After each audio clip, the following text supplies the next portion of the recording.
আর্জেন্টিনার আকাশে এখন বিশ্বজয়ের স্বপ্ন, আর বাতাসে কোটি ভক্তের হৃদস্পন্দন। ঠিক এমন এক মাহেন্দ্রক্ষণে দেশপ্রেম আর আবেগের এক অবিস্মরণীয় নজির গড়লেন আর্জেন্টিনার বুয়েন্স আইরেস প্রদেশের বাতান শহরের বাসিন্দারা। ফুটবল বিশ্বকাপের ফাইনাল ম্যাচের ঠিক আগ মুহূর্তে তারা উন্মোচন করলেন 1 কিলোমিটার অর্থাৎ 1000 মিটার দীর্ঘ এক দানবীয় জাতীয় পতাকা, যা ভেঙে দিয়েছে পূর্বের সব রেকর্ড। শনিবারের এএফপির প্রতিবেদনে এ সম্পর্কে বলা হয়, শেয়ার করা হয় ভিডিও।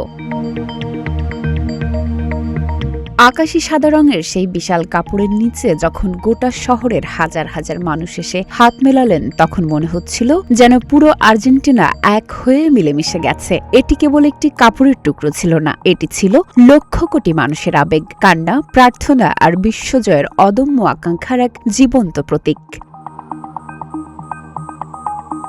আবেগে আপ্লুত হয়ে একে অপরের হাত ধরে থাকা বাতানের বাসিন্দাদের কাছে এই নীল সাদা মহাসমুদ্রটি রাতারাতি তাদের জাতীয় ঐক্যের কেন্দ্রবিন্দুতে পরিণত হয়। পুরো শহর মেতে ওঠে এক অভূতপূর্ব দেশাত্মবোধক উৎসবে, যা তাদের হৃদয়ে তৈরি করেছে এক নতুন গৌরবময় ইতিহাস।